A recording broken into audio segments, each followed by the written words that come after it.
یہ مسلمان اسکالر بکواس کر رہے ہیں. ابھی میں نے کل کوشچن بچے پوچھ رہے ہیں, میں نے کدھر سے پٹی پڑھا دی کس نے تمہیں؟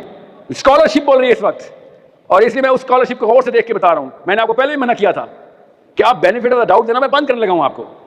Understand we are in state of war. اس میں کوئی اور اطلاق ہوتا ہے. آپ کے اوپر اسلام فارغ کرنے کا فتویٰ میں دے سکتا تو دے دیتا. خود پڑھیں, بہت فتوے آپ لوگوں کو دیتے پھرتے کہ جنگ کے حالات میں آپ نے آئرن ڈوم کی تعریفیں جنگ کے حالات میں کر رہے ہیں آپ. خود میں نے سنا پاکستان کے مولوی یہاں پہ بیٹھے ہوئے کہ اسرائیل کے مسلمانوں کو آئرن ڈوم نے ایران کے حملے سے بچا لیا. سبحان اللہ. میں یونیورسٹی میں آیا ہوں, کسی دن اسپیشل ویڈیو کر کے بتاؤں گا اسلام کے کون سے پوسٹولیٹس آپ نے دھجیاں اڑا دی. توبہ استغفار کریں, میرا تو خیال ہے اس کے لیے بھی دیر ہو گئی ہے. اور پڑھیں بنو قریظہ کو جب صحابی نے ایسے کیا تھا کہ کتنے دن تک ستون میں باندھا تھا, آیت اسپیشل آئی تھی صحابی کے لیے, کیا اللہ نے اس کو معاف کیا ہے. صرف ایسے کیا تھا بنو قریظہ کے لیے. اور یہ وہی بنو قریظہ ہے بیٹا, وہی بنو قریظہ جس کے لیے آپ نے آئرن ڈوم کے مرثیے پڑھے ادھر, سوری قصیدے. اسرائیل کے اندر بیٹھے ہوئے مسلمانوں کو بچانا مقصد نہیں ہے, سمجھیں. ہم من ہم, یہ حدیث بھی کھول کے دیکھ لیں, کہاں سے نکالی یہ بھی دیکھ لیں. آپ کو حدیثوں کا بہت پتا ہے. ہم من ہم, یہ اتنی بیسکس نہیں آپ کو پتا, اور لڑکوں کو کنفیوز کر رہے کہ آئرن ڈوم نے اسرائیل کے بچے بچا لیے, مسلمان اسرائیل کے اندر بھی رہتے وہی بچ گئے.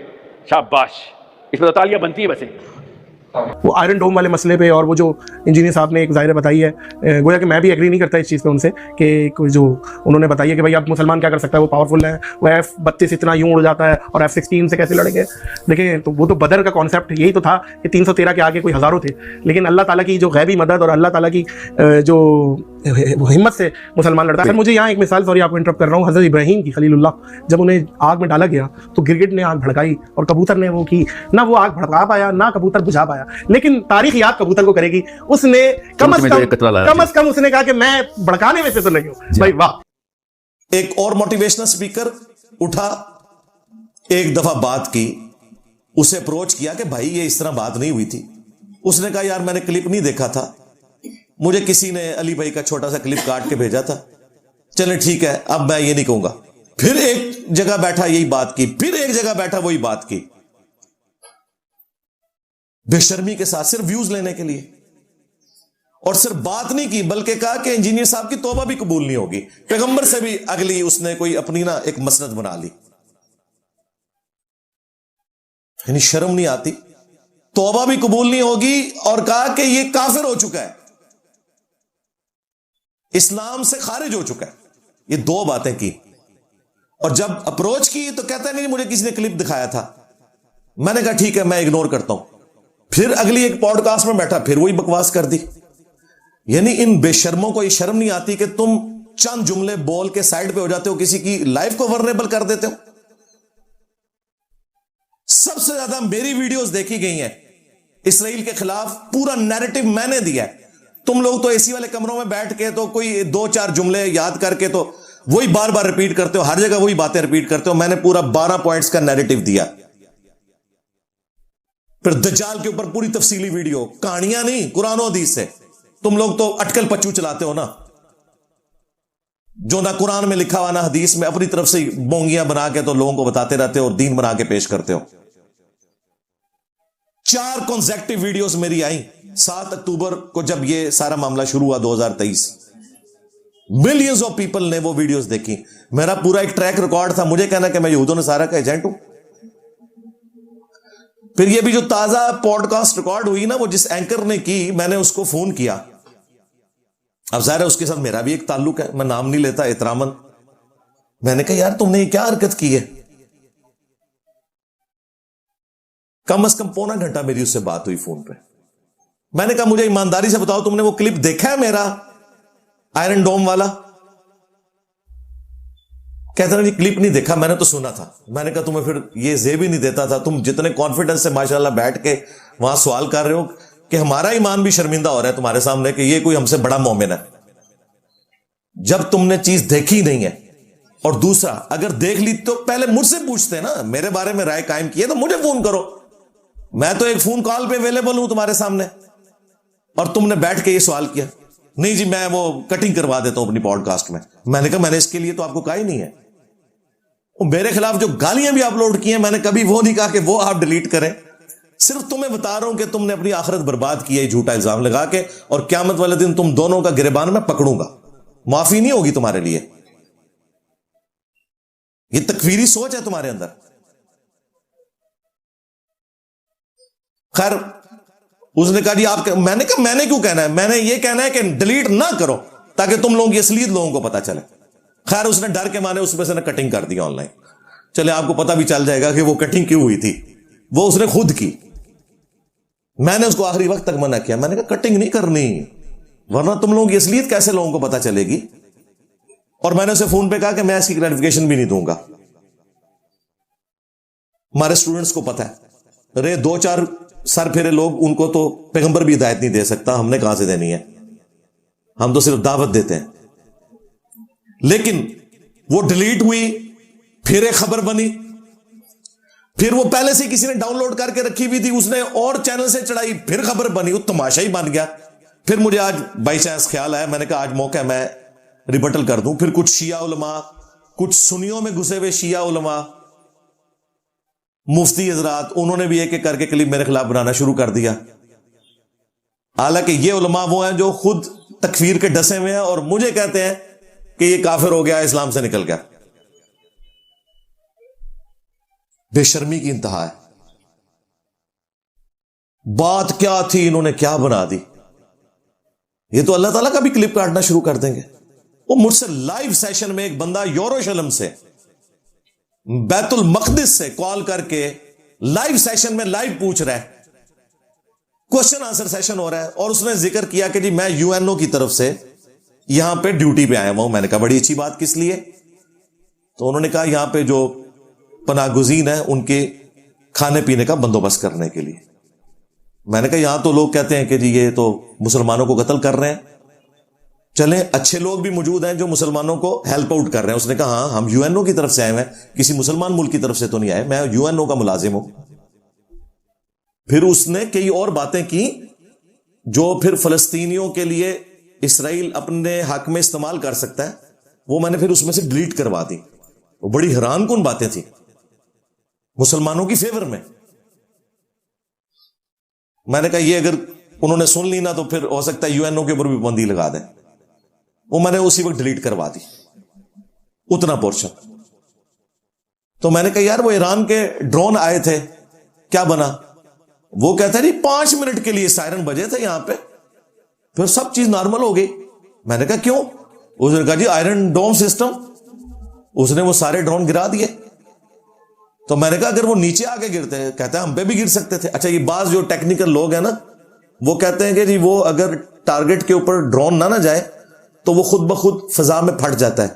یار یہ باتیں ہمیں بتاؤ گے؟ پاکستان کی جو ڈرون ٹیکنالوجی ہے, میں وہاں 15 سال جاب کرتا رہا ہوں, مجھے پتا ہے کہ کیا صورتحال ہوتی ہے. دنیا میں ٹاپ پہ اس وقت امریکہ ہے, اس کے ڈرون بھی آ کے بلوچستان میں گرے ہیں.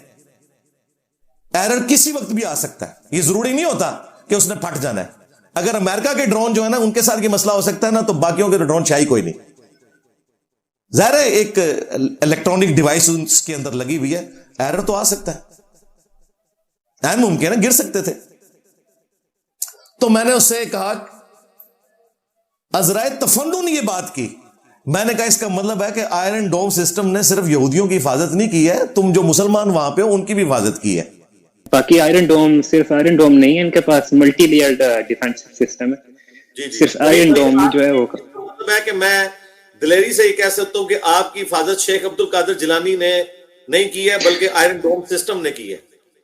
ایسی بات ہے, بالکل ایسی بات ہے. ماشاءاللہ, آپ کو نئی زندگی مبارک ہو. حضرت آئرن ڈوم سسٹم حافظہ اللہ تعالیٰ کی برکت سے آپ کو نئی زندگی مبارک ہو. جی وہ آئرن ڈوم کے کارنامہ یہ بھی ہوا ہے کہ جو کچھ میزائل ایران کے جو ہیں وہ مغربی کنارے میں بھی گرے ہیں, اور ادھر ہمارے فلسطینی بھائی بھی ہیں تو ان کی بھی بچت ہو گئی ہے الحمدللہ. ان کو ہمارے فلسطینی بھائیوں کی بچت کسی شیخ عبد القادر جیلانی نے یا کسی مسلمانوں کی فوج نے نہیں کی ہے بلکہ آئرن ڈوم سسٹم نے کی ہے.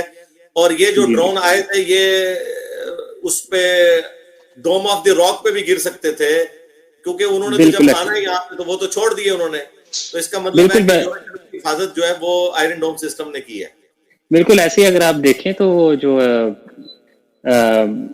مسجد اقصی جہاں وہ موجود ہے ڈوم آف دا راک, اس کے بیک گراؤنڈ میں ہم دیکھ سکتے ہیں انٹرسیپشن کی گئی ہیں, ادھر اوپر بھی گر سکتے ہیں. ویڈیوز میں نے دیکھی ہیں, وہ جو ہمارے شیخ عبد القادر جیلانی اور ان کے ماننے والوں نے جو وہ میزائل چلا کے اس کی حفاظت کی ہے، وہ میں نے دیکھی ہے، لائیو دیکھی ہے. ہاں جی ایسے ہی ہے بالکل. اب اس کا اس سے تعلق تھا کہ میں کہہ رہا ہوں کہ اسرائیل جو ہے فلسطین کے اوپر جو ظلم کر رہا ہے وہ صحیح کر رہا ہے. ان ظالم کے بچوں نے، ان ظالموں نے میرے کلپ کو اس طرح پریزنٹ کیا، اور میں ان کو معاف نہیں کروں گا، اور اپنے اسٹوڈنٹس کو بھی معاف نہیں کروں گا جو ان کے ہتھے چڑھے ہیں اور انہوں نے میری بات نہیں سنی ہے، ان کا کلپ کٹا ہوا سنا. اور پھر اس میں نے ٹونٹ کے طور پہ کہا یہ بزرگ بابے کدھر چلے گئے ہیں، وہ کیوں نہیں مسلمانوں کی حفاظت کرتے آ کے؟ کدھر کے وقت کے غوث اور ابدال؟ میں نے کہا وہ تو نظر نہیں آ رہے. آئرن ڈوم حفیظہ اللہ جو ہے اس نے حفاظت کی ہے. یہ میں نے ایک بزرگ بابوں کے اگینسٹ کہ ایک غوث پاک اور یہ اسی طریقے سے حفیظہ اللہ بولا جس طرح ہم کہتے ہیں اللہ کے فضل سے یہ ہو گیا. انہوں نے کہا کہ اللہ تعالیٰ قائم و دائم رکھے آئرن ڈوم کو، اور یہ تعریفیں کی ہیں اور کہا جی کمال ہے یہ. اور یہ اس نے مجھ سے بات کی کہ اگر یہ سسٹم نہ ہوتا تو کچھ مسلمانوں کے اوپر بھی ڈرون گر سکتے تھے. اور اس موٹیویشنل اسپیکر نے کہا کہ انجینئر صاحب یہ کہہ رہے ہیں کہ آئرن ڈوم سسٹم مسلمانوں کی حفاظت کر رہا ہے، وہاں ہمارے بچے قتل ہو رہے ہیں اور یہ اس کو حفیظہ اللہ کہہ رہا ہے. جھوٹوں پہ اللہ کی لعنت. تم لوگوں کا حشر جھوٹوں کے ساتھ ہو جو ایک مسلمان کے اوپر جھوٹا الزام لگاتے ہو صرف اپنے چند ڈالرز کی خاطر، فیم حاصل کرنے کے لیے بے شرمو، اور کلپ کاٹ کے جس کا بھی دل کر رہا ہے نا وہ اسے اپلوڈ کر کے. تو اس طریقے سے پوری بات سنو کیا ہوئی ہے. اس طرح تو قرآن سے بھی ہم کلپ، میں نے آپ کو مثالیں دی کہ کاٹے جا سکتے ہیں، یہ بات ہی کچھ اور ہو رہی تھی. اور اس میں شیعہ علماء کو بھی موقع ملا اور مجھے وابیوں کے کھاتے میں ڈالنا شروع کر دیا کہ جی وابی بھی ایران کے خلاف ہے، انجینئر صاحب بھی ایران کے خلاف ہے. میں تو بات ہی کچھ اور کر رہا تھا. میں نے یہ بات کی ایران اتنا ہی کر سکتا تھا، ایران جنگ نہیں کر سکتا، نہ پاکستان کر سکتا ہے، ہمارے پاس اتنی ٹیکنالوجی نہیں، سیدھی سی بات ہے. اور یہ آپ کو موٹیویشنل اسپیکر، یہ اینکرز پوڈ کاسٹ میں بیٹھ کے بتاتے ہیں کہ جی وہ ابراہیم علیہ السلام کے لیے جو ہے نا وہ آگ کو ٹھنڈا کرنے کے لیے ایک کبوتر جو ہے وہ چونچ میں پانی لے کے آ رہا تھا. تو کبوتروں جاؤ یروشلم. مثالیں وہ دے رہے ہو اے سی والے کمروں میں بیٹھ کے، میرے اوپر کفر کے فتوے لگا رہے ہو، ڈالرز کما رہے ہو، ادھر کیا کر رہے ہو؟ جاؤ یروشلم، بنو کبوتر. تمہارا غائبانہ نماز جنازہ ہم یہاں سے پڑھیں، جاتے ہے کوئی نہیں ہو اور میرے اوپر الزام لگا رہے ہیں یہود و نصارہ کا ایجنٹ ہونے کا. یہ آپ نے دوگلی پالیسی دیکھی ہے. یا تو نہیں یہ وہاں چلے جائیں، وہاں جا کے وی لاگ بنائیں. یہ پوڈ کاسٹ یروشلم میں ریکارڈ کر رہے ہو کہ انجینئر صاحب ہم یہاں بیٹھے ہیں، دیکھیں شہادت کے لیے آ گئے، کہانیاں سنیں جی ہم شہید ہونے کے لیے تیار ہیں. اور بھائی یہاں تو آپ نے کبھی بھی نہیں شہید ہونا، شہید ہونے کے لیے وہاں جاؤ. وہ جی انجینئر صاحب نے روکا ہوا ہے. اور میں نے نہیں روکا ہوا، نہ آپ کا ویزا لگنے سے میں نے گورنمنٹ کو منع کیا ہوا ہے. میں تو آپ کو گراؤنڈ ریئلٹی بتا رہا ہوں. آج دیکھ لیں ایران نے بھی مان لیا پوری دنیا کے سامنے. ایران والے کیا رونا رو رہے ہیں. میں نے تو گن پوائنٹ پہ ایران والوں کو نہیں کہا نا کہ یہ رونا رو، بالکل ٹھیک رو رہے ہیں. انہوں نے کہا کہ پچھلے 40 سال سے امریکہ نے ایران کے اوپر پابندیاں لگائی ہوئی ہیں، ہمیں اسپیئر پارٹس نہیں ملتے. ظاہر ہے غوث پاک نے تو نہیں ہیلی کاپٹر بنایا ہوا جی، اجمیر شریف والوں نے تو نہیں ڈرون شریف بنایا ہوا، انہوں نے بنایا ہوا نا. وہ پارٹس دیں گے اور تمہاری اوقات یہ ہے کہ وہ پارٹس نہ دیں تو تمہارے ہیلی کاپٹر گر جاتے ہیں. تم لوگوں نے جنگ لڑنی ہے ان کے ساتھ جب تک کہ اپنے آپ کو مضبوط نہیں کرتے ہو. تو وہ رونا رو رہے ہیں ہر فورم کے اوپر کہ انہوں نے 40 سال سے ہمارے پارٹس روکے ہوئے ہیں.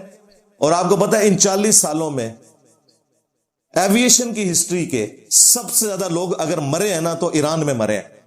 2000 سے زیادہ لوگ، حالانکہ دنیا کا محفوظ ترین سفر ہے ایویشن کا، 2000 لوگ شہید ہو چکے ہیں پچھلے 40 سالوں میں. کتنے حادثے ہوئے ہیں ہوائی جہاز کے، صرف اس وجہ سے کہ ان کے پاس اسپیئر پارٹس نہیں ہے. وہ بےچارے خود ہی جس کو کہتے ہیں نا تھوکچ پکوڑے تلنا وہ کر لیتے ہیں. یہ ہیلی کاپٹر بھی اسی وجہ سے گرا. یہ 40 سال پرانا ہیلی کاپٹر تھا، یہ آج کی ٹیکنالوجی نہیں تھی. اس میں فنی خرابی آ گئی. شروع میں تو بڑا پروپیگنڈا ہوتا رہا، اب شکر الحمدللہ ٹیکنیکلی بھی ہمیں اسی وقت بھی اندازہ ہو گیا تھا اس کے جو باقیات دیکھ کے کہ بھئی یہ گرایا نہیں ہے، یہ گرا ہے. اور اب تو ایران نے بھی آفیشلی, ورنہ وہ کوئی موقع نہ جانے دیتے, فوراً اسرائیل کو وہ لے لیتے اپنے نیزے کی نوک پہ. لیکن وہ ٹیکنیکل خرابی کی وجہ سے گرا, نہیں ہے ہمارے پاس اسپیئر پارٹس, کیا کریں, آندھا بھی گریں گے جہاز اسی طریقے سے. باقی یہ ضرور ہے کہ ہیلی کاپٹر میں اس طرح کا سفر ایک اہم شخصیت کو کروانا خطرے سے خالی نہیں ہوتا.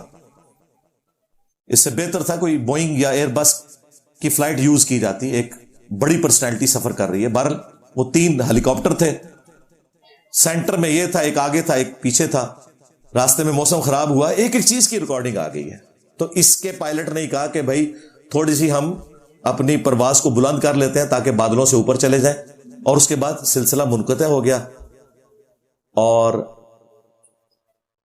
کچھ یوٹیوبرز بتا رہے ہوتے ہیں آپ کو کہ جی وہ باقی 2 جہاز کیسے سلامت آ گئے, ان کو چاہیے تھا وہاں رکتے ہو. بھائی رکے ہیں, آپ کو پتہ ہی کوئی نہیں ہے, اپنی طرف سے تھیوریاں بناتے ہو. ایک ہیلی کاپٹر وہاں تانبے کی جو ایک تھی پہاڑی, اس کے اوپر اترا ہے, انہوں نے ان سے کانٹیکٹ کیا ہے, ایک بندے سے کانٹیکٹ بھی ہو گیا جو چند گھنٹے تک زندہ بھی رہا اور بعد میں وہ بھی شہید ہو گیا. ساتھ ان کے فارن منسٹر تھے, وہ تو خیر پہلے شہید ہو چکے تھے. ان کی لاشیں بھی آلموسٹ صحیح حالت میں ملی ہیں, اتنی ڈیمیج نہیں تھی کہ ڈی این اے کی نوبت آتی. تو یہ سارا کچھ ہماری سائنس اور ٹیکنالوجی میں پیچھے رہنے کی وجہ سے اس قسم کے حادثے ہمارے ساتھ ہوتے ہیں. ہم یہاں بیٹھ کے ہماری فوج, اسٹیبلشمنٹ, ایجنسیز پارلیمنٹ میں بیٹھ کے بریفنگ دے رہے ہوتے ہیں, اگلے دن امریکہ کی اخبار میں ساری وہ کہانی چھپ جاتی ہے. یہ پریشان ہو جاتے ہیں, خبر کن نے لیک کرتی, بعد میں پتہ چلتا ہے یہ ساؤنڈ سسٹم جو لگا ہوا ہے پارلیمنٹ میں امریکہ شریف نے دیا ہوا ہے. انہوں نے جا کے امریکہ پہ جھنڈے لہرانے ہیں. یہ ہماری یعنی لیکیج کا آپ اندازہ کر لیں. غداری کو تو چھوڑ دیں, غداری ہو نہ ہو ایک الگ چیز ہے, اس کے بغیر بھی ہم کتنے ونریبل ہیں.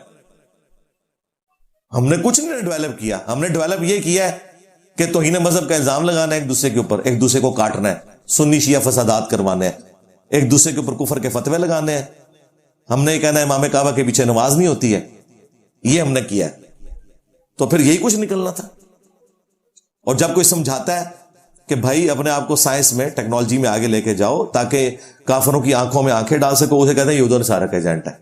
مجھے بتائیں جب یہ حالت ہوگی آپ کبھی بھی ترقی نہیں کر سکتے. یہ میری بات لکھ لیں. میں نے کہا تھا نا 500 سال تک بھی یہ قوم اس گرداب سے باہر نکل نہیں سکتی. کیوں نکلے گا؟ تو وہ جو اپنے آپ کو ماننے گا کہ پہلے وہ کسی کمزوری کا شکار ہے, جو ماننے کے لیے تیار نہیں ہے, اس نے اپنے سفر کا آغاز کہاں سے کرنا ہے؟ یورپ نے ماننا ہے نا تو ترقی کی ہے. پہلے ان کے بچے ہماری یونیورسٹیز میں آ کے بغداد میں یا اسپین میں پڑھتے تھے, ان کے بادشاہ باقاعدہ لیٹرز لکھتے تھے کہ ہمارے بچوں کو داخلہ دیں. جس طرح آج ہمارے بچے جو ہیں وہ وہاں جانے کے لیے بے چین ہوتے ہیں. پہلی صف میں کھڑے ہوئے بابے جو ہیں قنوت نازلہ پڑھ رہے ہوتے ہیں امریکہ کے اوپر, یورپ کے اوپر, اور آخری صف میں کھڑے ہوئے بچے جو ہیں وہ گرین کارڈ کے لیے دعائیں مانگ رہے ہوتے ہیں. آج کل ایک کلپ کافی وائرل ہوا ہے یوٹیوب پہ, تو ملینز آف لوگ وہ کلپ دیکھ چکے ہیں. چھوٹا سا کلپ ہے 1-1.25 منٹ کا. صلاح الدین ایوبی کے اوپر ایک فلم بنائی گئی تھی, وہ اردو ڈبنگ کے ساتھ بھی آ چکی ہے. اس میں صلاح الدین ایوبی کا کریکٹر اسی شخص نے ادا کیا ہے جس نے عمر سیریز کے اندر حضرت ابو بکر والا کریکٹر نبھایا ہے. بڑی زبردست اس کی ایکٹنگ ہے. تو اس سے بھی آ کے ایک اس وقت کا آپ سمجھ لیں موٹیویشنل اسپیکر لڑتا ہے آ کے کہ حضرت صاحب یہ کیا, آپ تو موت سے گھبرا گئے ہیں, دشمن سے گھبرا گئے ہیں, اور وقتی طور پہ آپ نے جنگ روک لی ہے, پوسٹ پون کر دی ہے. تو وہ پھر اسے سمجھاتے ہیں کہ بھائی میں نے فوج کو پیاسا مارنا ہے, میں نے اپنے پورے ریسورسز کو مینج کرنا ہے, اس کے بعد میں اپنی فوج کو اتاروں گا. اور یہ جو پہلے شکستیں مسلمانوں کو ہوتی نہیں ہیں اور بیت المقدس تمہارے ہاتھوں سے نکل گیا, اسی وجہ سے نکلا تھا. صرف اللہ کے اوپر توکل کرنا کافی نہیں ہے, آپ نے اپنے ریسورسز کو مینج کرنا ہے. لیکن چونکہ صلاح الدین ایوبی کے ساتھ انجینئر نہیں لکھا ہوا, اس کے خلاف کوئی کلپ نہیں آتا. ورنہ یہ باتیں جو عقل پہ مبنی میں کرتا ہوں کہ جب تک آپ سائنس اور ٹیکنالوجی میں آگے نہیں جاتے, آپ نان مسلمز کا مقابلہ نہیں کر سکتے. یہ شروع سے ہر وہ سمجھدار بندہ کرتا ہے جو واقعی میدان عمل میں اترا ہوا ہے, جس نے صرف ویڈیوز بنانی ہے, ویلاگز بنانے ہیں, ڈالر چھاپنے ہیں اور آپ کو میٹھی نیند سلانا ہے, اس قسم کی باتیں سنا کے پریکٹیکلی کچھ بھی نہیں کرنا. پریکٹیکلی یہ حالت ہے کہ ان سے بھرے مجمع میں پوچھا جائے, پوڈ کاسٹ کے اندر پوچھا جائے کہ آپ ٹی ایل پی کو جانتے ہیں, کہتے ہیں میں تو اللہ کی قسم جانتے ہی نہیں ہوں. بس نکل گئی ہے وہاں. انہوں نے جا کے جیوز اور کرسچنز کے ساتھ لڑنا ہے جو مسلمانوں سے اتنا ڈرتے ہیں کہ ان کے بارے میں اعلان برات کر دیتے ہیں.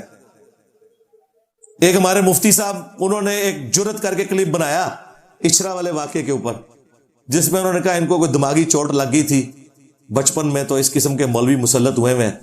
بعد میں جب ان کو قتل کی دھمکیاں ملی, انہوں نے اس ویڈیو میں سے وہ حصہ کاٹا, پھر بھی تسلی نہیں ہوئی, پھر کامنٹس کیے, پھر بھی تسلی نہیں ہوئی, ویڈیو یہاں لسٹ کر دی اور کہتے ہیں جی انجینئر صاحب جو ہے نا وہ اگر اتنے دلیر ہیں تو سامنے نکل کے تو آ کے مسجدوں میں کیوں نہیں جمعہ پڑھاتے, اور تم تو ایک ویڈیو نہ ریکارڈ کروا سکو. تسی جو کام کر رہے ہو نا اس طرح کام کر کے تو میں مینار پاکستان تے بھی چڑھ کے تقریر کر سکنا. جو میں کام کر رہا ہوں نا اس کا 1000واں حصہ بھی تم کر کے گھر سے باہر نکل کے بتاؤ مجھے. یہ ہماری دلیری ہے اللہ کے فضل سے, یہ اللہ کا کرم ہے کہ اس نے ہمیں تم پر اور تمہارے بڑوں کے اوپر مسلط کیا ہے.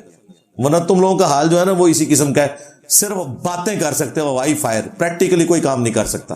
بڑا مشکل کام ہے میرے بھائی, وی لاگز اے سی والے کمروں میں بنانا, ٹھیک ہے, پیسے لے کے کورسز کروانا, تقریریں کرنا بڑا آسان ہے. اپنی جیب سے کھلانا, 1 روپے کا روادار نہ ہونا کسی کا, یہ ہے مشکل کام.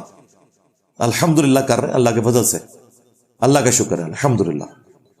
اور میں اپنے سٹوڈنٹس کو, چونکہ زیادہ تر نوجوان نسل ہے, جس طرح پالیٹکس کے پوائنٹ آف ویو سے میں انہیں بار بار ایجوکیٹ کرتا ہوں کہ یہ پولیٹیکل لیڈرز جو ہیں یہ صرف اپنے مفاد کی خاطر ہے, ان کا دین سے کوئی تعلق نہیں ہے. کسی بھی پارٹی کے ہوں, ان کے شر سے بچ جائیں, انہیں مذہبی پیشوا نہ بنائیں. یہ بیڑا غرق کر رہے ہیں آپ کا, چاہے اسٹیبلشمنٹ ہو, چاہے پولیٹیکل لیڈرز ہوں, چاہے جوڈیشری ہو, سب اپنے مفادات کی جنگ لڑ رہے ہیں.